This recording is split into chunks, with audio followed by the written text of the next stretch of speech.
ప్రార్థన చేసుకుందామండి. ప్రేమ నమ్మకం మా తల్లి నీకే చూస్తున్నాం నాయన.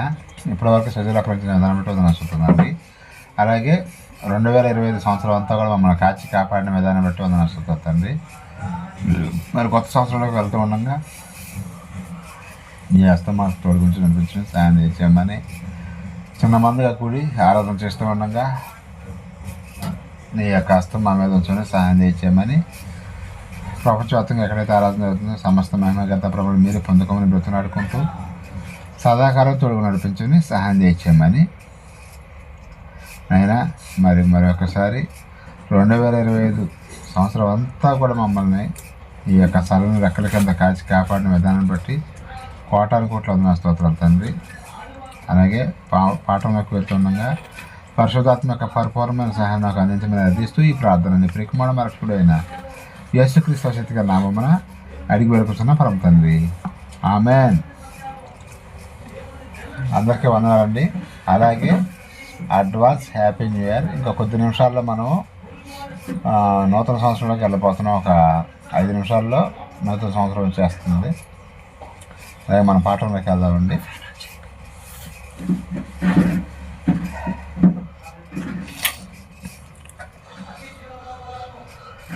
నిజముగా తప్పిపోయిన కుమారుడు ఎవరు? పాఠం పేరు ఏంటంటే నిజముగా తప్పిపోయిన కుమారుడు ఎవరు. మరి ఈ ఉపమానం అనేది మనం చాలాసార్లు వింటూనే ఉన్నాం. కానీ ఈ ఉపమానం యేసుక్రీస్తుల వారు అసలు ఎవరికి చెప్పాడు?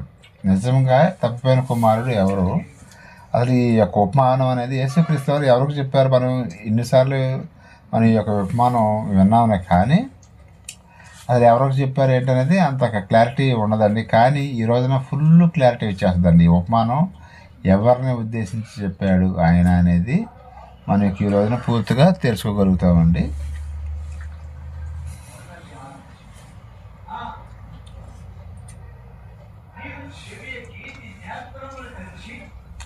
మనం ఎప్పుడైనా సరే వాక్యాన్ని నేర్చుకునేవారిలాగే ఉండాలండి. ఎందుకంటే మనం నేర్చుకోగలిగితేనే కొంతమందికి మనం చెప్పగలుగుతామండి. కాబట్టి బైబిల్లో ఒక సందర్భం వచ్చిందంటే ఆ సందర్భం ఈ దేవుడు ఎందుకు రాయించాడు ఏంటి అనే విషయాన్ని మనం తెలుసుకోవాలండి. తెలుసుకుని దాని ప్రకారంగా మనం ఆలోచించాలండి. అసలు ఈ తప్పిపోయిన కుమారుడు గురించి మనం అంతకుముందు విన్నాం కదా. అసలు ఈ సందర్భం అనేది ఎవరి గురించి చెప్పబడింది ఏంటి అనేది మనం చూడగలిగితే ఫస్ట్ ఒక వచనం చూద్దామండి. లోకాసు వార్త 15:11 ఒకసారి చూడండి. ఈ వచనం చదువుకొని తర్వాత మళ్ళీ వచనంలోకి వెళ్దాం. లోకాసు వార్త 15:11 ఈ తప్పిపోయిన కుమారుడు గురించి అది ఇంట్లోంచి ఆస్తి పంచుకొని వేరే చోటకి వెళ్ళిపోయి అక్కడ మొత్తం కూడా పోగొట్టుకొని తర్వాత మళ్ళీ తండ్రి దగ్గరికి తిరిగి వస్తున్నారు కదా, అతని గురించి రాయబడినటువంటి ఈ యొక్క ఉపమానం అండి. లోకాసు వార్త 15:11 ఒకసారి చదవండి. మరియు ఆయన ఇట్లనెను, ఒక మనుషునికి ఇద్దరు కుమారులు నేను వాళ్ళ చిన్నవాడు తండ్రి ఆస్తిలో నాకు వచ్చు భాగమును ఇచ్చి తన తండ్రిని అడగగా అతడు వారికి తన ఆస్తిని పంచిపెట్టాను. కొన్ని దినములైన తర్వాత ఆ చిన్న కుమారుడు సమస్తమును కూర్చుకొని దూర దేశంలో ప్రయాణమైపోయి అచ్చట తన ఆస్తిని సరిపోద్దండి. ఒక వచ్చిన తర్వాత మళ్ళీ ఇక్కడికి వద్దాము. ఈ ఉపమానం జస్ట్ మీకు పరిచయం చేయడానికి చదివించాను. ఇది ఈ యొక్క ఉపమానం అనేది దేవుడు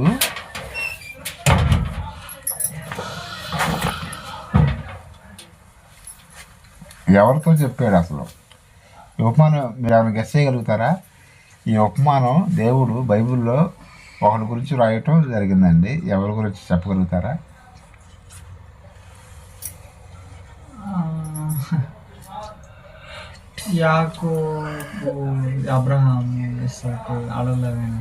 వారి గురించి కాదండి, ఇప్పుడు మీకు చూపిస్తాను. లోకాసు వార్త 15:1-2 వచ్చేసేయండి. ఇప్పుడు అక్కడ క్లారిటీ ఇస్తాడు ఆయన. ఒకప్పుడు సమస్తమైన సుంకరులను పాపులను ఆయన బోధ వినుటకు ఆయన వద్దకు వచ్చి ఉండగా పరిసయ్యులను శాస్త్రులను అది చూసి అది ఇతడు చూసి పాపులను చేర్చుకొని వారితో కూడా భోజనం చేయుచున్నాడని చాలా సనుగుకొనిది. ఇది వీళ్ళకి చెబుతున్నాడండి ఈ యొక్క ఉపమానం అనేది. ఎక్కడి నుంచి చదువుకుంటూ వస్తేనే మనకు 11వ వచనంలో ఆన్సర్ తెలిసింది. ఈయన యేసుక్రీస్తు వారు పాపులను చేర్చుకుంటున్నాడంట, సొంకర్లను చేర్చుకుంటున్నాడంట, వాళ్ళ దగ్గరికి వెళ్తున్నాడంట, వాళ్ళతో కూర్చొని భోజనం చేస్తున్నాడంట. కానీ వీళ్ళకి బాగా ఇబ్బందికరంగా ఉంటుందండి. శాస్త్రులకి పరిచయులకి ఏంటి యేసుక్రీస్తు వారు వాళ్ళ దగ్గరికి వెళ్తున్నాడు ఏంటి అని వీళ్ళు సరుక్కుంటున్నారంట, కొనుక్కుంటున్నారంట.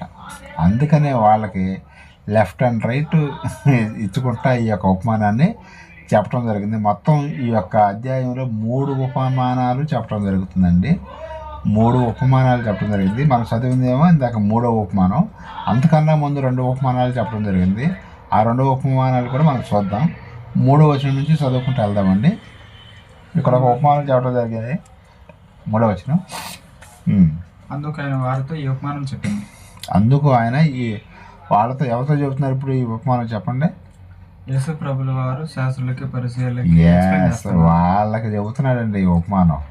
స్టార్ట్ చేశాడు. ఇక మీలో ఏ మనుషునికైనాను 100 గొర్రెలు కలిగి ఉండగా వాటిలో ఒకటి తప్పిపోయినలా 99 అడవిలో విడిచిపెట్టి తప్పిపోయిన దాని కొరకు దాన్ని వెదకు వెళ్ళాడా? అది దొరికినప్పుడు సంతోషంతో దాన్ని తన భుజముల మీద వేసుకుని ఇంటికి వచ్చి తన స్నేహితులతో పొరుగు వారిని పిలిచి, మీరు నాతో కూడా సంతోషించండి, తప్పిపోయిన నా గొర్రెపు దొరికినందు వారితో చెప్తున్నాను కదా. అటువల్ల మారు మనసు పక్కలేని 99 మంది నీతో మారు విషయమే కలుగు సంతోషం కంటే మారు మనసు పొందిన ఒక పాప విషయమే పరలోకమందు ఎక్కువ సంతోషం కలుగును. ఏ స్త్రీనికైనాను సరే సరిపోద్దండి. ఇక్కడ వరకు చిన్న బ్రేక్ వేద్దాం. ఇది ఒక ఉపమానం అయిపోయింది. ఇక్కడ ఒక మనిషికి 100 గొర్రెలు ఉన్నాయంట. 100 గొర్రెలు అంటే 100 అంటే ఎంత అండి? 100 గొర్రెలు ఉండే 100 గొర్రెలు పొలానికి తోలుకొని వెళ్ళాడు. తోలుకొని వెళ్తే అక్కడ ఒక గొర్రె తప్పిపోయిందంట. లెక్క చూసుకుంటే 99 అవ్వండి. ఏం చేస్తాడు ఆయన? కాపరి, గొర్రెలు కాపరి పోయిన అవదాన్ని ఎత్తుకుంటాడు. 99 ఉన్నాయి కదా, ఒక్కటే కదా పోయింది. 99 వదిలేసేసి దేన్ని ఎదుగుతాడు ఆయన?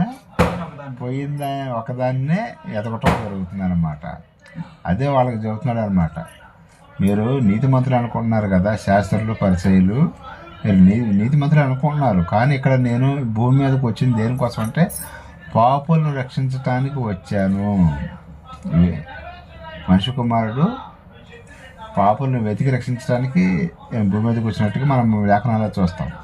అదే చెబుతున్నాడు అనమాట. శాస్త్రులతో పరిచయులతో అతనికి 100 గొర్రెలు ఉన్నాయి. కానీ ఒకటి తప్పిపోతే అతను ఏం చేస్తాడు? ఆ ఒక్కదాని కోసమే ఎదుక్కుంటూ వెళ్ళి అది దొరికినప్పుడు ఎంతో సంతోషపడతాడు అనమాట. అది దొరకలేదు అనుకో బాధగా ఉంటుందా, సంతోషంగానే ఉంటుందా? బాధగా. ఈ 99 ఉండా సరే ఈ ఒక్కటే పోయినందుకు బాధపడతాడు. కానీ అది దొరికినప్పుడు ఏం చేస్తాడంటే వచ్చిన ఆ సందర్భం చదవండి. అది దొరికినప్పుడు సంతోషంతో దాన్ని తన భుజముల మీద వేసుకొని తన స్నేహితులను పొరుగు వారిని నాతో కూడా సంతోషించుడి. అది దొరికినప్పుడు అంట ఇక ఆమె గొర్రెపిల్లని భుజాన్ని వేసుకొని వచ్చి ఫ్రెండ్స్ అందరూ కూడా పిలుచుకొని పార్టీ చేసుకుంటాడంట. అలాగే ఇక్కడ యేసుక్రీస్తు వారు చేసింది ఏంటంటే, మీరు రక్షణలోకి వచ్చారని అనుకుంటున్నారు కదా, ఇక్కడ కొంతమంది సంకరులను పాపులు వాళ్ళు నరకానికి వెళ్ళిపోవటానికి సిద్ధంగా ఉన్నారు. కానీ మరి నేను వాళ్ళ కోసం కూడా నేను భూమి మీదకి రావటం జరిగింది. వాళ్ళని రక్షించడానికి నేను ఈ యొక్క భూమి మీదకి వచ్చాను. సంకరులని పాపులను కూడా వాళ్ళని కూడా పరలోక రాజ్యాన్ని చేర్చడానికి వాళ్ళు నేను తప్పిపోయినప్పుడు వాళ్ళని నేను రక్షించాలి కదా అని ఈ యొక్క ఉపమానం అనేది వాళ్ళకి చెప్పటం జరిగింది. అర్థమైందండి. ఇంకొక ఉపమానం కూడా దాని కింద వెంటనే ఇంకో ఉపమానం చెప్పడం జరిగింది. మొత్తం 3 ఉపమానాలు. ఇప్పుడు ఫస్ట్ ఉపమానం ఏం చదువుకున్నామండి? 100 గొర్రెల గురించి. ఇప్పుడు 2వ ఉపమానం స్టార్ట్ చేయండి, చదవండి. తర్వాత వచ్చిన ఏ స్త్రీకైనాను 10 వెండి నాణాలు అంటే వాటిలో ఒక నాణ్యము పోగొట్టుకున్న కంటే ఆమె దీపం వెలిగించి ఇట్లు ఊడ్చి అది ఇల్లు వరకు జాగ్రత్తగా వెదకదా. అది దొరికినప్పుడు తన చెలికత్తులను పొరుగు వారిని పిలిచి నాతో కూడా సంతోషించండి, నేను పోగొట్టుకున్న నాణ్యం దొరికిన వాళ్ళతో చెప్పిన కదా. ఇక్కడ ఇంకొక ఉపమానం కూడా చెప్పాడు. ఇవన్నీ కూడా సేమ్ వాళ్ళకి జ్ఞానం రావటానికి, వాళ్ళకి అర్థం కావటానికి దేవుడు యొక్క ఉపమానం అనేది రాయించడం జరిగిందండి. ఆ రెండవ ఉపమానం ఏంటంటే వెండి ఒక స్త్రీ కంట 10 వెండి నాణాలు ఉన్నాయంట. 10 వెండి నాణాలు ఉంటే 10 ఎన్ని పోయినాయండి? ఒకటి పోయిందంట. ఒకటికి ఎక్కడో చీకట్లో పడిపోయిందండి ఇంట్లో. 9 ఉండేవి కానీ చెప్పేసి ఒకటి ఎతకోకుండా ఉంటుంది, వెతికిద్దే. ఆ దీపం వెలిగించంట, ఎక్కడ కింద పడిపోయిందని చెప్పేసి, మంచం కింద పడింది, ఎక్కడ పడింది అని చెప్పేసి వెతుకుతుందంట. వెతికిన తర్వాత లాస్ట్కి ఎట్టో కష్టపడి అడిదిరిగి ఎట్లో గట్ట సంపాదించింది, కనుక్కుందంట. కనుక్కున్న తర్వాత అప్పుడు ఏం చేస్తుందంట, చెలికత్తెలతో ఏం చేస్తుంది ఆ సందర్భం చదవండి. 10 నాణాల్లో ఆ ఒక్క నాణం కూడా దొరికిన తర్వాత అటు తర్వాత ఇల్లు ఊడ్చేది దొరికే వరకు జాగ్రత్తగా దొరికి కదా. అది దొరికినప్పుడు తన చెలికత్తెలను పొరుగు వారిని పిలిచి నాతో కూడా సంతోషించుడి. ఈ ఉపమానం కూడా అంతే. ఈ శాస్త్రుల పరిచయాలు గురించి ఆయన రావడం జరిగింది. అలాగే ఈ శంకర్లో పాపులు కూడా నరకానికి వెళ్ళిపోతున్నారు కాబట్టి ఇక్కడ కూడా వాళ్ళు ఒక్క మనిషి కనుక మారితే అది దేవునికి ఎంతో సంతోషంగా ఉంటుంది. ఆయన పరలోక రాజ్యంలో దేవదూతలు గంతులు వేస్తాయని మనకి లేఖనాలు జరుగుతున్నాయి. ఇంకో విషయం ఏంటంటే బాప్తిసం తీసుకునేటప్పుడు అది ఒక మంచి గొప్ప కార్యక్రమం అండి దేవుని దృష్టిలో. అంట ఈ భూమి మీద ఏదన్నా గొప్ప కార్యక్రమం ఏదన్నా ఉంటే ఒక మనిషి బాప్తిసం తీసుకున్న రోజు అది ఒక పండగలాగా జరగాలండి అసలు బాప్తిసం తీసుకున్న రోజు. ఎందుకంటే ఇక్కడ మనకే పండగ, ఎందుకంటే ఒక ఆత్మ రక్షింపబడుతుంది. అలాగే మరి పరలోక రాజ్యంలో దూతలు ఎంతమంది ఉన్నారండి? కొన్ని కోట్ల కొలది దూతలు ఉన్నారండి. వాళ్ళందరూ కూడా సంతోషంతో గంతులు వేస్తారంట.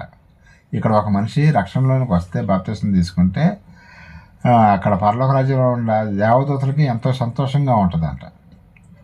మరి ఈ ఉపమానాలను కూడా వాళ్ళకి చెప్పడం జరుగుతుందండి. అలాగే ఈ మూడవ ఉపమానం కూడా యేసుక్రీస్తు వారు వాళ్ళకి బుద్ధి వచ్చేలాగా చెప్పడం జరుగుతుందండి. ఇప్పుడు మనం స్టార్ట్ చేద్దామండి, మన అసలు ఉపమానంలోకి వెళ్దాం. నిజంగా తప్పిపోయిన కుమారుడు ఎవరు అనే విషయాన్ని ఇప్పుడు మనం తెలుసుకుందాం. అంటే ఈ ఉపమానం ఎందుకు చెప్పాడు, వాళ్ళకి ఎలా అర్థమవుతుంది ఏంటనే విషయాన్ని ఇప్పుడు మనం కొంచెంగా ఆలోచించుకుంటా వెళ్దామండి. 11వ వచనం స్టార్ట్. మరియు ఆయన ఇట్లా నేను ఒక మనిషికి 2 కుమారులు ఉండేది. వారిలో చిన్నవాడు తండ్రి ఆస్తితో నాకు వచ్చినది భాగం ఇచ్చి తన తండ్రిని అని అడగక అతడు వారిని తన ఆస్తిని పంచిపెట్టాను. కొన్ని దినములైన తర్వాత ఆ చిన్న కుమారుడు సమస్తమును కూర్చుకొని దూర దేశంలోకి ప్రయాణమైపోయి అతడు తన ఆస్తిని వ్యాపారము వలన పాడు చేశాను. అదంతా ఖర్చు చేసిన తర్వాత దేశం ముందు గొప్ప కరువు రాగా వాడు ఈ ఇబ్బంది పడుగా వెళ్ళి ఆ దేశస్థానంలో ఒకని చెంత చేరాను. అతడు పందులను మేపుటకు తన పొలంలోనికి వాడిని పంపాను. వాడు పందులను పొట్టుతో తన కడుపు నింపుకొని ఆశపడను, దాని ఎవడను దానికేమీ లేదు. అయితే బుద్ధి వచ్చినప్పుడు వాడు నా తండ్రి ఎంతో మంది కూలిబండును, అన్నము సమృద్ధిగా ఉన్నది, నేనైతే ఇక్కడ ఆకలికి చచ్చిపోచున్నాను. నేను లేచి నా తండ్రి యొద్దకు వెళ్ళి, తండ్రి తన పరలోకం నాకు విరోధం కాను, నా ఎదుటకు పాపం చేసి తిని నీ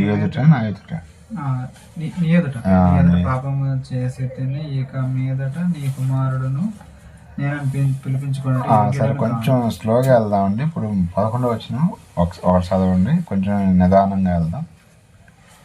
11వ వచనం. మరియు ఆయన ఇట్లా మూడవ ఉపమానం స్టార్ట్ చేశాడు. మనిషికి 2 కుమారులు, ఒక ఆయన కంటే 2 కుమారులు ఉన్నారంట. వారిలో చిన్నవాడు తండ్రి ఆస్తిలో నా భాగం ఇచ్చేయమని అడుగుతాడు. నాకు వచ్చి భాగం తన తండ్రిని అడగగా అతడు వారికి తన ఆస్తిని పంచిపెట్టాను. ఆస్తిని అతనికి ఇవ్వాల్సిన వాటా అనేది ఇచ్చేసాడండి.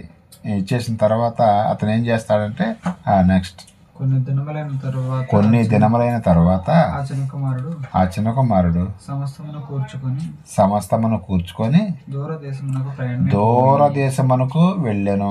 దూర దేశానికి ఎందుకు వెళ్ళాడండి? ఇక్కడ పక్కన ఉన్న ఊర్లోకి వెళ్ళొచ్చు కదా. దూర దేశానికి ఎందుకు వెళ్ళాడంటే మళ్ళీ తండ్రి నన్ను ఆజాద్ తీసుకుంటాడు, నేను ఎక్కడుందో ఆయనకి తెలిసిపోయిందంటే మళ్ళీ మనుషులను పంపిస్తాడు. ఆయన దగ్గర పని వాళ్ళే చాలామంది ఉన్నారు. ఈ పని వాళ్ళైనా మళ్ళీ నన్ను పంపించి మళ్ళీ వెనక్కి తీసుకురావడానికి ప్రయత్నం చేస్తాడు ఈయన అని చెప్పేసి అందుకనే దూర దేశానికి వెళ్ళాడంట. అదే కొండపిల్లని అడ్డోడ్లో ఉన్నాడు అనుకోండి, సమాచారం తెలిసిద్దా లేదా, పనుల చేత అయినా సరే కనుక్కుంటాడు అనమాట. దగ్గర అయితే అదే వైజాగ్ కానీ హైదరాబాద్ కానీ వెళ్ళాడు అనుకోండి, సపోజ్ తెలిసింది అసలే ఏం తెలియదు అనమాట. అప్పట్లో ఫోన్ కాల్స్ కానీ ఏమైనా ఉన్నాయా, మీడియా లేదు, ఫోన్లు కూడా లేవు అప్పుడు. అందుకని అతను ఏం చేశాడంటే దగ్గర ఉంటే మళ్ళీ అజా తీసుకుంటాడు, మళ్ళీ మా నాన్నని రామంటాడని చెప్పేసి అక్కడి నుంచి ఏం చేస్తాడంటే దూర దేశానికి వెళ్ళిపోవటం జరిగింది. ఇప్పుడు ఏం జరిగిందో ఇప్పుడు మనం చదువుకుందామండి. అచ్చట తన ఆస్తిని దుర్వ్యాపారం వలన చెడు అలవాట్ల వల్ల అక్కడికి వెళ్ళిన తర్వాత ఈ ఆస్తి మొత్తం కూడా ఏమైందంటే చల్లా చెదురుగా ఎట్ట పడితే అట్లా ఖర్చు పెట్టడం జరిగిందండి. అదే 5 స్టార్ హోటల్లో ఉండటం, రెస్టారెంట్లు తినటం, రకరకాలుగా. ఇప్పుడు మనం చూసుకున్నట్టయితే రెస్టారెంట్లు, 5 స్టార్ హోటల్, క్లబ్బులు, పబ్బులు ఉంటాం కదా, అలాగా ఆస్తి మొత్తం కూడా ఖర్చు చేశాడంట అండి. తర్వాత అదంతా ఖర్చు చేసిన తర్వాత దేశంలో గొప్ప కరువు రాగా అప్పుడు అతను ఉండేది ఏరియాలో బాగా కరువు వచ్చిందంట.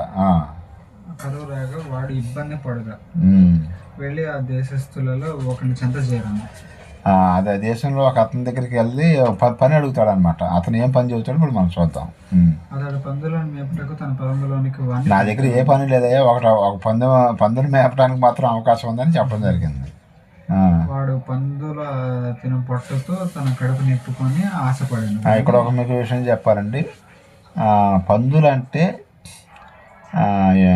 యూదులకి అసహ్యం అండి. తండ్రి దేవుడు ఆ పందులు అంటే యూదులకి అసహ్యం అని చెప్పడం జరిగింది. అందుకనే అసహ్యమైన చోట చూసి ఎక్కడికి వెళ్ళాల్సి వచ్చిందో పందుల దగ్గరికి వెళ్ళాల్సి వచ్చింది అనమాట. మళ్ళీ అతనికి ఏమైనా మనుషులు తినే ఆహారం అక్కడ పందులు తినే పొట్టు దొరికింది అంటండి ఆహారం కడుపు నింపుకోవడానికి. బాగా డబ్బు ఉన్నప్పుడు అసలు ఎవరినో లెక్క చేయలేదు. వాళ్ళ నాన్న కూడా లెక్క చేయకుండా ఆస్తి మొత్తం తీసుకెళ్ళి మొత్తం తగలేయటం జరిగింది. ఇక మొత్తం ఆస్తి మొత్తం అయిపోయింది. అప్పుడు ఆస్తి ఉన్నప్పుడు ఫ్రెండ్స్ ఉన్నారు, చాలామంది ఆయన పక్కనతో తిరిగేవాళ్ళు. కానీ ఆస్తి మొత్తం అయిపోయిన తర్వాత ఒంటరి రోడ్ అయిపోయాడు. మరి ఒంటరి రోడ్ అయిపోతే అతనికి మరి ఆహారం కావాలి కదండి, మరి ఏదో పని ఉండాలిగా, డబ్బులు కావాలిగా. అప్పుడు జాబ్ ఏం దొరికిందంటే పందులు మేపే పని దొరికిందండి. గేదెలు కూడా కాకుండా మరి పందులు అంటే అసలు మరి యూదులకి అస్సలు పడదనమాట. అలాంటి ఉద్యోగం చేయాల్సి వచ్చింది అనమాట. ఇప్పుడు చదవండి. పందులు తినే పొట్టు. వాడు పందులు తినే పొట్టుతో తన కడుపు నింపుకొని ఆశపడాను, కానీ ఎవడన్నా వానికి ఏమీ ఇయ్యలేదు. ఎవరు కూడా ఏమి ఇయ్యలేదంట తినడానికి. మనుషులు తినే ఆహారం దొరకలేదు, పందులు తినే పొట్టు దొరికింది. అయితే బుద్ధి వచ్చినప్పుడు వాడు అది పందులు తినే తిండి ఎట్లా తింటావో చెప్పి బుద్ధి వచ్చేసిందంట. ఆటోమేటిక్ మనిషికి ఎప్పుడైతే కష్టాల్లోకి వెళ్ళిపోతాడో ఆటోమేటిక్ బుద్ధి వచ్చేసింది. బుద్ధి వచ్చి అప్పుడు అతను ఏం ఆలోచిస్తున్నాడు చూడండి. నా తండ్రి వద్ద ఎంతో మంది కూలివాండ్రు సమృద్ధిగా ఆహారం దొరికి అన్నపానములు అంటే సమృద్ధిగా ఉన్నాయంట. వాళ్ళకి ఏ కరువు లేదంట. ఆకలికి మరి పందులు తినే పొట్టు ఏడ తింటాడు, తినలేడు కదా. పద్దాకలా తిన్నా కానీ ఎఫెక్ట్ కూడా కొట్టిద్దని ఇక నేను చచ్చిపోయేటట్టు ఉన్నాను, ఇక ఎట్లా కూడా మా నాన్న దగ్గరికి వెళ్ళాలని చెప్పేసి మనసులో అనుకున్నాడంట. నేను లేచి నా తండ్రి వద్దకు వెళ్ళి ఇక్కడ ఒక చిన్న బ్రేక్ వేద్దామండి. చాలామందికి మనం ఎన్ని సంవత్సరాలు చెబుతున్నా కానీ బుద్ధి రాదండి. ఇతనికి ఆస్తి అయిపోయాలన్నా బుద్ధి వచ్చింది. కొంతమందికి బాప్తిసం తీసుకోయా బాబు అని ఎన్ని సంవత్సరాలు చెప్పినా కానీ బుద్ధి అనేది రాదండి. కానీ ఇతను చిన్న కుమారుడికి బుద్ధి అనేది రావటం జరిగిందండి. బుద్ధి వచ్చి ఇక తండ్రి దగ్గరికి వెళ్దాం అనుకున్నాడు. అందుకని మనం ఏదైనా తప్పు చేసినా పాపం చేసినా వెంటనే తెలుసుకొని దాన్ని సరిదిద్దుకునేటట్టుగా ఉండాలండి. సరిదిద్దుకునేటట్టుగా కాకుండా మన ఇష్టం వచ్చినట్టుగా ఉన్నట్టయితే చాలా ఇబ్బందులు పడాల్సి వచ్చింది. ఈ చిన్న కుమారుడు అయితే తొందరగానే బుద్ధి వచ్చేసిందండి. ఆస్తి పోగానే అసలు అతను మాట్లాడే మాటలు చూడండి ఎంత తగ్గించుకొని మాట్లాడుతున్నాడో. స్టార్ట్ చేయండి. తండ్రి నేను పరలోకానికి విరోధం గాను నీ ఎదుటకు పాపం చేసేది, నీ ఎదుటను కూడా నేను పాపం చేశాను. ఇక మీదట నీ కుమారుడని నేను అసలు నీ కొడుకు అని అనిపించుకోవడానికి కూడా నాకు ఆ యోగ్యత లేదని బాధపడుతున్నాడు. చూసారా? నన్ను నీ కూలి వారిలో ఒకనిగా పెట్టుకోను. అక్కడికి వెళ్ళిన తర్వాత నీ కూలి వాళ్ళలో ఒకళ్ళగా నన్ను పెట్టుకోమని అడుగుతానని ఇట్లా అనుకున్నాడు. అనుకుని లేచి తండ్రి వద్దకు వచ్చాను. అవన్నీ కూడా అక్కడికి వెళ్ళిన తర్వాత మాట్లాడటం కాదు, అసలు అక్కడికి వెళ్ళిన తర్వాత ఏం చేయాలి నేనని రిహార్సల్ వేస్తున్నాడు అనమాట. తండ్రి దగ్గరికి వెళ్ళి, తండ్రి నీ దగ్గర కూలీలు చాలామంది ఉన్నారు కదా, పాలేరులు చాలామంది ఉన్నారు కదా, వాళ్ళలో ఒకటిగా నన్ను ఉంచుకో, నేను పని చేస్తాను, నేను అక్కడ పద్ధతి తినే పొట్టు తినలేకపోతున్నాను, నాకు విరక్తి కలిగింది అని చెప్పేసి బుద్ధి తెచ్చుకొని ఇంకా ఇక్కడికి వస్తే తండ్రి ఏమంటాడో, తిడతాడో, కొడతాడో అని ఆలోచించకుండా గబక్కన మనసు మార్చుకుని రావటం జరిగింది. రావటం మంచి పని అయింది అనమాట. ఇక్కడికి వచ్చి ఇక బయలుదేరి వస్తున్నాడు. వచ్చాడు.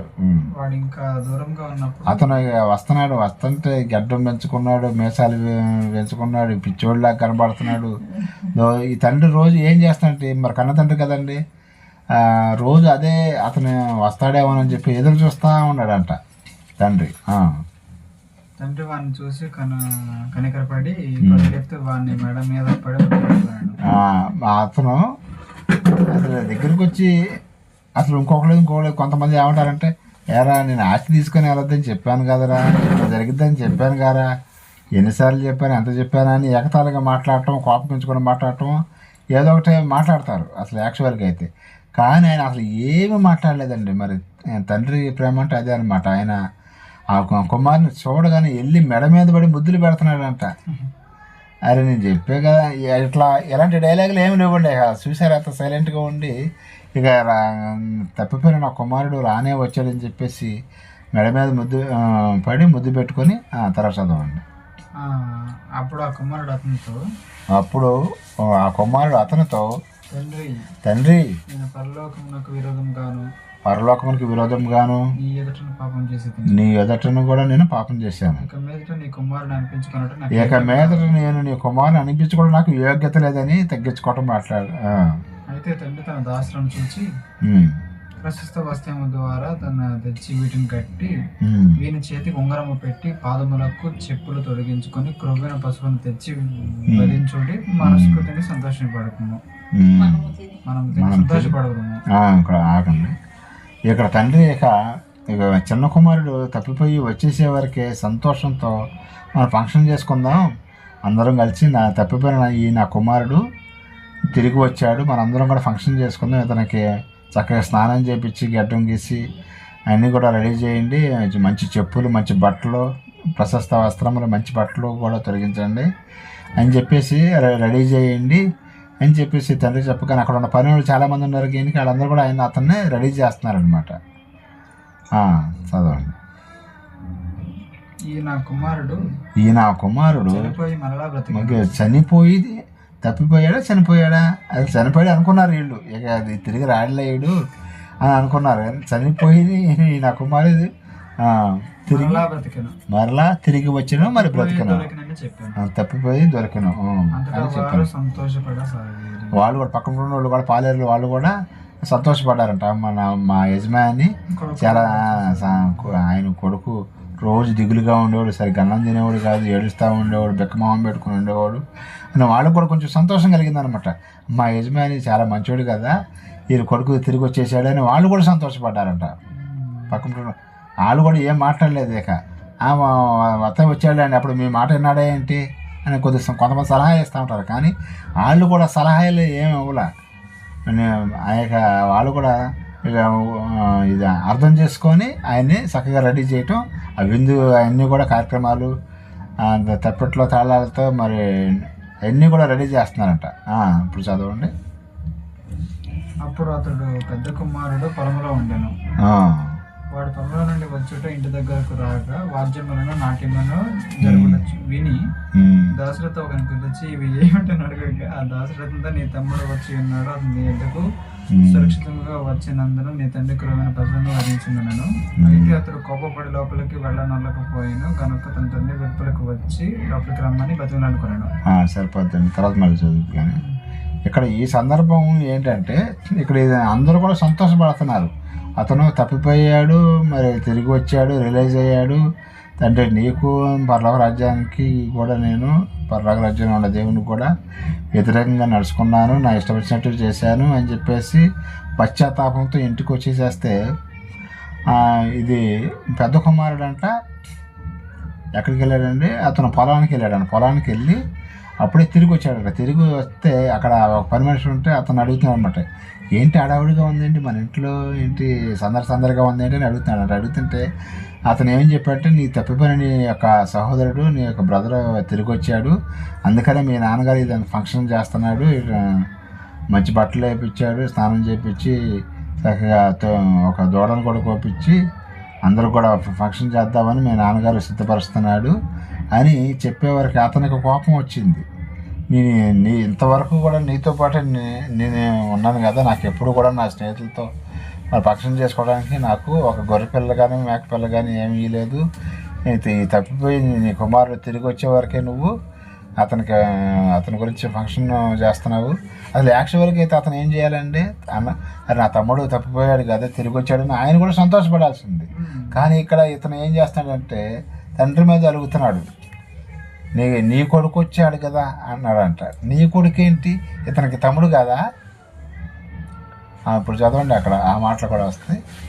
అందుకు అతడు తన తండ్రితో, ఇదిగో ఇన్ని ఏళ్ళ నుండి నిన్ను ప్రేమించాను, నిన్ను సేవించాను, నీ దగ్గరే ఉన్నాను కదా, ఆజ్ఞలను నేను మీరలేదే, అయినను నా స్నేహితులతో సంతోషపడినట్లు నీవు నాకెన్నప్పుడు ఒక మేఘ పిల్లనైనా ఇయ్యలేదు. అయితే నీ ఆస్తిని వేసేలతో తినివేసిన ఈ నీ కుమారుడు రాగానే, ఈయన కుమారుడు నా తమ్ముడు అని అంట్లో చూసావా, నీ కొడుకు వచ్చే వరకే నీకు ఆడే ఎక్కువైపోయింది అన్నట్టుగా మాట్లాడుతున్నాడు. అందుకతడు, కుమారుడా వెళ్ళినప్పుడు నాతో కూడా ఉన్నావు, నావన్నీ నీవి, సంతోషపడు ఆనందించుట చెప్తున్నాయి.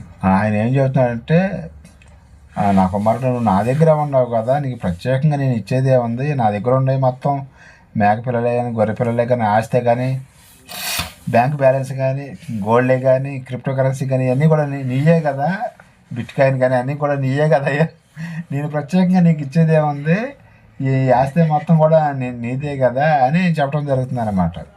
అయినా కానీ అతను మారం చేస్తున్నాడు అనమాట, అడుగుతున్నాడు, నా దగ్గర ఉండే మొత్తం నీయే కదా, నువ్వు నాయ అంటే నీయే కదా, నువ్వు కూడా ఎప్పుడైనా సరే ఈ అనుభవించవచ్చు అని చెబుతున్నాడు అనమాట.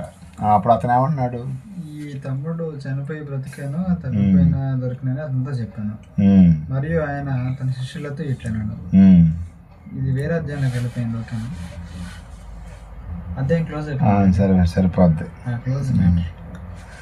ఈ సందర్భం ఏంటంటే ఇక్కడ ఈ తప్పిపోయిన కుమారుడు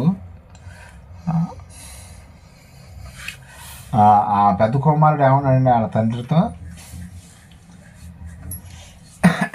నేను ఎప్పుడు నీ దగ్గరే ఉన్నాను కదా, నాకు ఎప్పుడూ ఒక పార్టీ చేసుకోవడానికి ఏమీ లేదు, నువ్వు చిన్న కొడుకు వచ్చేవరకు అంతా అడావుడిగా చేస్తున్నావు నువ్వు అని చెప్పేసి ఇతనికి కోపం రావటం జరిగిందనమాట. అప్పుడు తండ్రి ఏమన్నాడంటే, అయ్యా నా దగ్గర మొత్తం ఉండదు, ఆస్తి అంతా కూడా నీకు అతనికి కదా, ఇంకెవరికి ఉంది, ఆడి ఆస్తి మొత్తం తగలబెట్టుకొని వచ్చాడు. ఓకే, అతనికి ఇప్పుడు బుద్ధి వచ్చింది, ఇక రెండోసారి తప్పు చేయడు కదా, నువ్వెందుకు అతని మీద కోపపడుతున్నావని చెప్పేసి ఈ యొక్క డిస్కషన్ ఇక్కడ యేసుక్రీస్తుల వారు ఉపమానం ఇక్కడ వరకు కట్ చేసేసాడు అనమాట. అసలు ఈ ఉపమానం ఎవరికి చెప్పబడింది ఏంటనేది మళ్ళీ ఇప్పుడు మనం లేఖనాల్లోకి వెళ్ళి చూడగలిగిందా, మనం చూసాం కదా, మరొకసారి మనం చదువుకున్నాం. లోకాసు వార్త 15:1-2 చూడండి. ఒకప్పుడు సమస్తమైన సుంకరులను కాపులను ఆయన బోధ వినుటకు ఆయన దగ్గరకు వచ్చుచుండగా పరిసయ్యులను శాస్త్రులను అది చూచి ఇతడు పాపులను చేర్చుకొని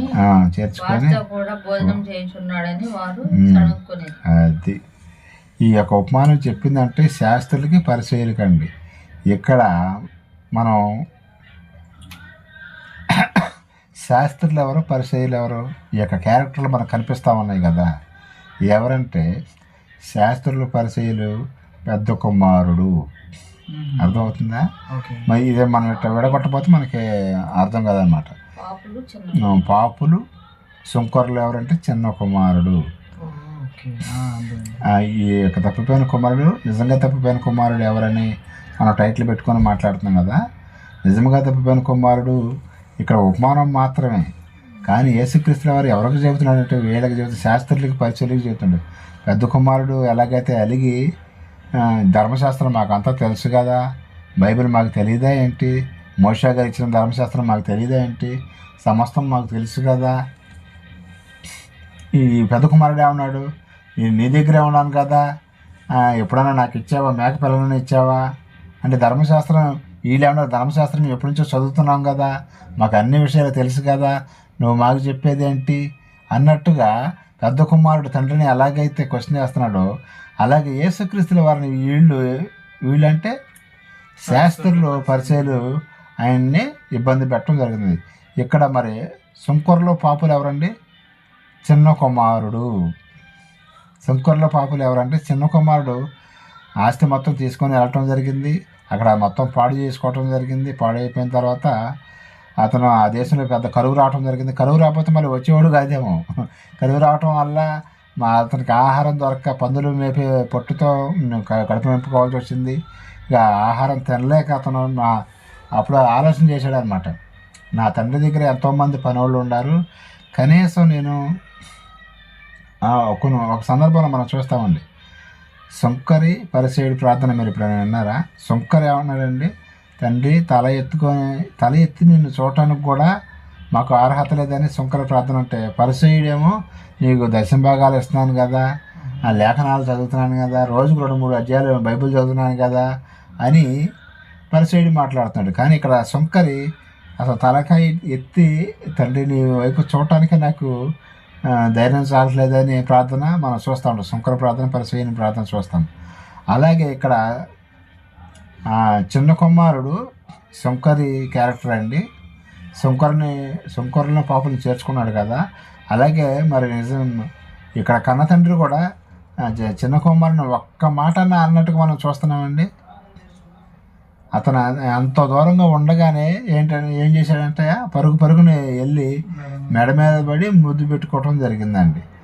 అరే నేను అప్పుడు చెప్పాను కదా, ఆస్తి మొత్తం ఆగం చేసుకొని వచ్చావా, ఎందుకు వస్తున్నారు, ఏ మొహం పెట్టుకొని వస్తున్నారా, నా ఇంటికి వస్తే కనుక నువ్వు ఊరుకోను, నా పెద్ద కొడుకు ఉన్నాడు, అతను ఊరుకోడు అని చెప్పేసి ఒక మాట అన్నాడండి. అనలేదండి. అదే అలాగే తండ్రి దేవుడు పరలోక రాజ్యంలో నుండి మన అందరిని కూడా ఆయన చూస్తూనే ఉన్నాడని చూస్తూ ఇక్కడ చిన్న కుమారుడు ఎలాగైతే తప్పిపోయి, అలాగే మరి 100 గొర్రెల గురించి కూడా మనం చూసాం కదా. 100 గొర్రెలు ఉన్నాయంట. 100 గొర్రెల్లో ఒక గొర్రె తప్పిపోయింది. ఒక గొర్రె తప్పిపోతే ఆ 99ని అక్కడ వదిలేసేసి ఆ 99కి ప్రమాదం ఉందా లేదండి?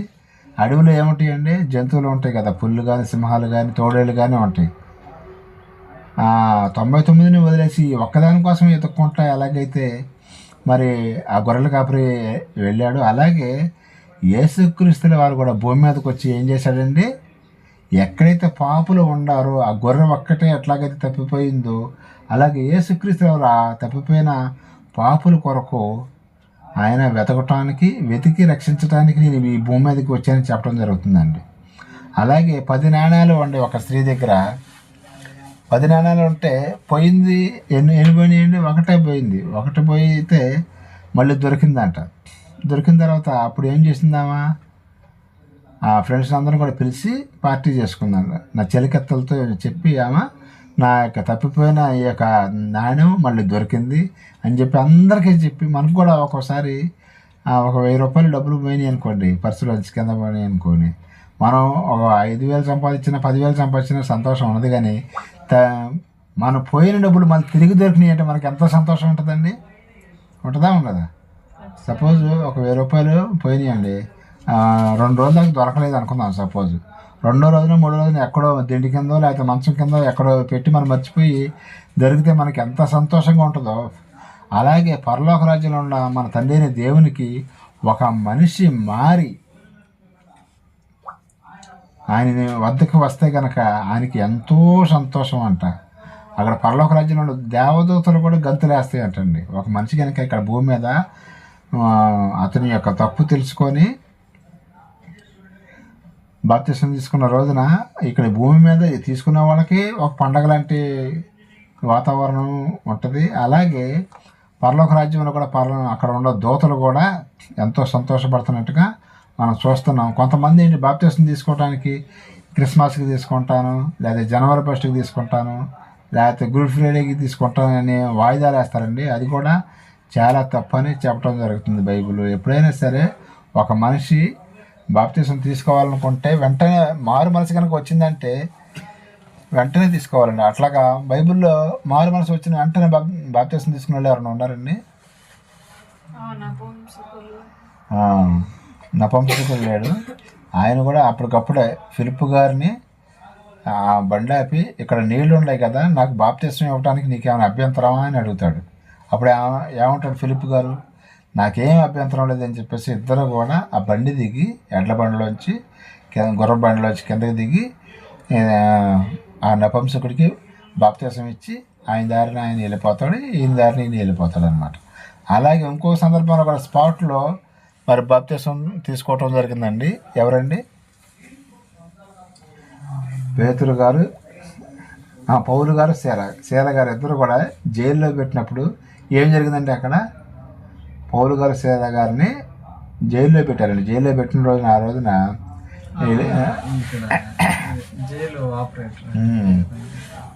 జైలు అధికారి ఉంటాడు కదా, పౌలు గారు శీల గారు పాటలు పాడుతున్నారు. పాటలు పాడుతుంటే ఒక పెద్ద భూకంపం వచ్చిందంట. భూకంపం వస్తే ఇక అక్కడ అదంతా చెల్లచెదరైపోయింది అనమాట. ఈ యొక్క జైలు అధికారి ఉంటాడు కదా, వీళ్ళందరూ తప్పించుకొని పారిపోయే ఉంటారు. ఇక్కడ ఆయనకు తెలిస్తే, రాజుగారికి తెలిస్తే నన్ను చంపేసేస్తాడు అని చెప్పేసి కత్తి తీసుకొని అతన్ని పొడుచుకోపోయాడంట. పొడుచుకోపోయినప్పుడు అప్పుడు పౌలు గారు వీళ్ళు మేము ఎక్కడికి పోలేదు, మేము ఇక్కడే ఉన్నాము, మీరు చచ్చిపోవద్దు అని మనం చెప్పగానే అప్పుడు అమ్మయ్యా ఉండారా అని చెప్పేసి దగ్గరకు వచ్చి, ఎందుకని పారిపోలేదు మీరంటే, మేము పారిపోవాల్సిన అవసరం లేదు, మేము జీవం గల దేవుని నమ్ముకున్నాం, ఆయన మమ్మల్ని తప్పిస్తాడని చెప్పేసి మేము ధైర్యంగా ఉన్నామని చెప్పేసి అక్కడే ఖైదీలందరూ కూడా అక్కడే ఉండటం జరిగింది. పౌలు గారు శీల గారు కూడా అప్పుడు మమ్మల్ని మా దేవుడు రక్షిస్తాడని, ఎవరా దేవుడు ఏంటని ఆరాధిస్తాడనమాట అతను. అప్పుడు యెహోవా తండ్రి గురించి చెప్పడం జరిగింది. అప్పుడు యేసుక్రీస్తు గురించి చెప్పినప్పుడు ఇక అతను నేను కూడా బాప్తిసం తీసుకుంటాను. అప్పటికప్పుడు చూసారా, ఆ నైటే కొద్ది నిమిషాల పాటు సువార్త చెప్పడం జరిగిందండి. ఆ సువార్త చెప్పగానే వాళ్ళు ఏం చేశారండి, ఆయన ఏం చేశాడు, ఆ నైటే ఆ పౌలు గారిని శీల గారిని వాళ్ళ ఇంటికి తీసుకెళ్ళి అక్కడ నేను నా కుటుంబ సభ్యులు కూడా వాళ్ళు కూడా బాప్తిసం అని చెప్పేసి ఆ కుటుంబం అంతా కూడా బాప్తిసం తీసుకోవడం జరిగిందండి. కాబట్టి ఎవరైతే బాప్తిసం తీసుకోవాలనుకుంటున్నారో వాళ్ళు లేట్ చేయకూడదండి. ఏం చేయాలి, వెంటనే బాప్తిసం తీసుకోవాలి. క్రిస్మస్కు లేదా జనవరి 1కు గుడ్ ఫ్రైడేకో తీసుకుంటామని అనుకున్నారనుకోండి, అప్పుడు వరకు దేవుడు ఆయుష్కాలం అయిపోతే, అంతకుముందు మీకు ఒక సందర్భంలో చెప్పానండి, మా సునీల్ కుమార్ గారు ఒక అతనికి బాప్తిసం ఇవ్వమంటే రేపు మార్నింగ్ ఇస్తానే అన్నాడు, కానీ ఆ నైటే యాక్సిడెంట్లో చచ్చిపోయాడు అతను. అట్లాగా మారు మనసు రాగానే వెంటనే బాప్తిసం అనేది తీసుకోవాలండి. ఈ కొత్త సంవత్సరం కోసమో క్రిస్మస్ కోసం ఎదురు చూడకూడదు. ఎప్పటివరకైనా సరే ఎవరైనా సరే మరి యూట్యూబ్ ద్వారా వింటున్న వాళ్ళు మీరు కనుక మారు మనసు కనుక వచ్చినట్టయితే ఎవరైనా సరే వెంటనే బాప్తిసం తీసుకోండి, మీరు లేట్ చేయొద్దు అని దేవుని యొక్క వాక్యం తెలియపరచడం జరుగుతుందండి.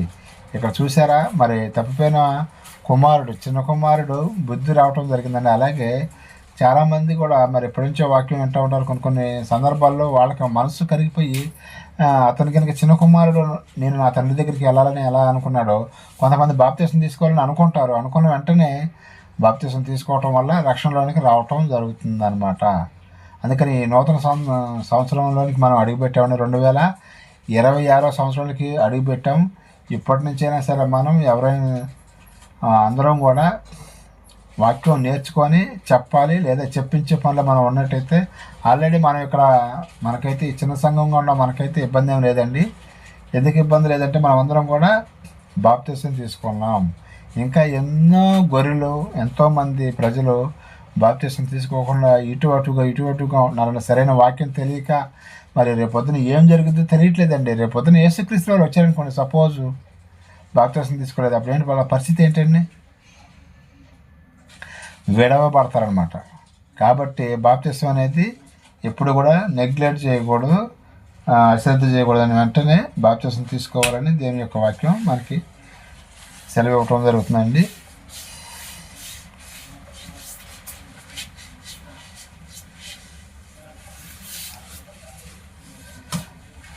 ఒకసారి 29, 30, 32 వచనాలు ఒకసారి చదవండి. కొంచెం మనకు టైం ఉంది కాబట్టి మనం కొంచెం వివరంగా తెలుసుకుందాం. అందుకు అతడు తన తండ్రితో ఇదిగో ఎన్ని ఏళ్ల నుండి నేను నివసించున్నాను, నీ ఆజ్ఞను నేను ఎన్నప్పుడు మీరలేదే. ఎవరు మాట్లాడండి? శాస్త్రులు పరిశీలు, అది ధర్మశాస్త్రం మొత్తం తెలుసు కదా, నువ్వు మాకు చెప్పేది ఏంటి అన్నట్టుగా మాట్లాడుతున్నారు అనమాట యేసుక్రీస్తుల వారు. అయినా నా స్నేహితులతో సంతోషపడినట్లు నేను నాకన్నట్టు ఒక మేకపిల్లని ఇయ్యలేదు. అయితే నీ ఆస్తిని వేసేలతో వేసిన శంకర్లో పాపులు అంటే ఎవరండి? వాళ్ళు పాపం చేసేవాళ్ళు అనమాట. పాపం ఈ చిన్న కుమారుడు కూడా అలాగే మరి పాపం చేశాడు కదా, ఆస్తి మొత్తం తీసుకెళ్ళి ఆగం చేసుకొని వచ్చాడు. ఈ శంకర్లు పాపులు కూడా పాపంలో ఉండాలి. అయినా సరే వాళ్ళని కూడా రక్షించే మరి యేసుక్రీస్తుల వారు వాళ్ళని కూడా రక్షణ తీసుకురావాలని చెప్పేసి ఆయన ఇక్కడికి రావటం జరిగిందండి. నా కుమారుడు రాగానే ఈ కొరకు క్రొవ్విన పశువును వధించితే చెప్పాను. ఆ శంకర్ల పాపంతో కూర్చొని ఈయన బోధన చేస్తున్నాడు కదా, వీళ్ళు సనగటం కొనగటం చేస్తున్నారు కదా, ఆ సందర్భానికి ఈ సందర్భానికి వాళ్ళకి బుద్ధి వచ్చేటట్టుగా యేసుక్రీస్తు వారి యొక్క ఉపమానాన్ని ఎత్తి చెప్పటం జరిగిందండి. అందుకు అతడు, కుమారుడా, నీ వెళ్ళప్పుడు నాతో కూడా ఉన్నాము, నావన్నీ నీవి, మనం సంతోషపడి ఆనందించుట యుక్తమే. ఈ నీ తమ్ముడు చనిపోయి తిరిగి బ్రతికను, తగ్గపోయి దొరికినని అతనితో చెప్పాను. అదే అండి ఈ ఉపమానం. ఇప్పుడు ఎవరితో చెప్పాడు అర్థమైందా? నిజంగా తప్పిపోయిన కుమారుడు ఎవరండి? ఇక్కడ నిజంగా తప్పిపోయిన కుమారుడు ఈ శాస్త్రులు పరిచయరండి. వీళ్ళు తప్పిపోయారు కదా, తప్పిపోతున్నారంటే ఈయన మాట లెక్క చేయట్లేదండి. యేసుక్రీస్తు వారు ఏది చెప్తే దానికి వీళ్ళు రివర్స్లో మాట్లాడటం జరుగుతుంది. అందుకనే 3 ఉపమానాలు చెప్పడం జరిగింది. 1 కాదు 2 కాదు. ఎన్ని చెప్పండి? ఆ అధ్యాయం మొత్తం మీద ఎన్ని ఉపమానాలు ఉన్నాయి? 3 ఉపమానాలు ఉండటం జరిగిందండి. ఈ 3 ఉపమానాలు కూడా వాళ్ళకి మరి వాళ్ళు తెలుసుకుంటారని చెప్పేసి మరి ఆయన చెప్పడం జరిగింది. కాబట్టి ఈ నూతన సంవత్సరంలో చాలామంది కూడా ఇప్పటి వరకు రక్షణలోకి రాని వాళ్ళు ఉన్నారండి. రక్షణలోకి రాని వాళ్ళు రక్షణలోకి రావాలని దేవుడు మరి దీర్ఘశాంతంతో ఎదురు చూస్తున్నాడు.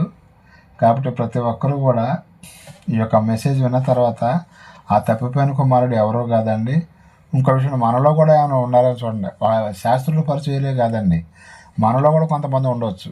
ఎన్నో సంవత్సరాల నుంచి, 5 సంవత్సరాల నుంచి, 10 సంవత్సరాల నుంచి, 20 సంవత్సరాల నుంచి మందిరానికి వెళ్తూ ఉంటారు కానీ బాప్తిసం తీసుకుంటారండి.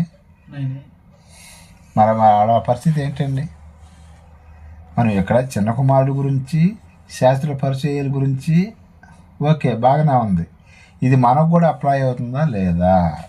మనకంటే ఇప్పుడు ప్రజెంట్ ఉన్న సమాజంలో ఉన్నటువంటి వ్యక్తుల గురించి అనమాట. వీళ్ళకు కూడా మనకు కూడా అప్లై అవుతుంది. ఆ శాస్త్రుల పరిచయాలాగా నేను వారం మందిరానికి వెళ్తున్నాను కదా, కానుకలు ఇస్తున్నాను కదా అంటే కుదరదండి. బాప్తిసం కూడా తీసుకోవాలి. బాప్తిసం తీసుకొని ఏం చేయాలండి? బాప్తిసం తీసుకోగానే మన పని అయిపోయింది అండి. బాప్తిసం తీసుకున్న వెంటనే మనకి డ్యూటీలోకి ఎక్కుతామండి. చాలామంది అనుకుంటారంటే బాప్తిసం తీసుకుంటే మా పని అయిపోయింది అనుకుంటారు. కాదండి. ఇప్పుడు ఒక జాబులు లెటర్ ఉంటుందండి, జాబులో జాయిన్ అవ్వమని లెటర్ పంపిస్తారు. లెటర్ పంపించిన తర్వాత నాకు జాబ్ వచ్చేసింది అని చెప్పేసి ఇంట్లో కూర్చున్నాం అనుకోండి, శాలరీ వచ్చిందని మనకి అప్పుడే చేయాలి పని. అప్పుడు ఏం చేయాలంటే ఆ లెటర్ తీసుకొని వెళ్ళి ఆ కంపెనీలో జాబ్ చేస్తే అప్పుడు మనకి నెల మొత్తం కష్టపడితే శాలరీ వచ్చింది. అలాగే బాప్తిసం తీసుకున్న తర్వాత మనం వాక్యం చెప్పాలి లేదా చెప్పించే పనిలో ఉంటేనే మనకి శాలరీ అనేది రావటం జరుగుతుందండి. మరి ఈ నూతన సంవత్సరంలో, ఈ క్రొత్త సంవత్సరంలో ఇంకా మనం విరివిగా దేవుని యొక్క పని, ఇప్పటివరకైతే మన గురించి మాట్లాడుతానండి. మనం దేవుని పని చేస్తున్నామా అంటే తక్కువే చేస్తామని చెప్పుకోండి. బైబిల్ చదువుకోవటం కానీ లేదా ప్రార్థన చేసుకోవటం కానీ చేస్తున్నాం. కానీ ఇంకా కొన్ని ఆత్మలు మన పక్కన చాలామంది నివసిస్తున్నారండి. వాళ్ళందరూ కూడా నశించిపోతున్నారండి. రేపొద్దున దేవుడు లెక్క మనల్ని అడుగుతాడండి. లెక్క అడిగినప్పుడు మనం ఏం చెప్తాం అప్పుడు? అందుకనే కొద్దిమందికైనా సరే మనకు చెప్పడం రాలేదు అనుకోండి, చెప్పించే పనిలానే ఉండాలి.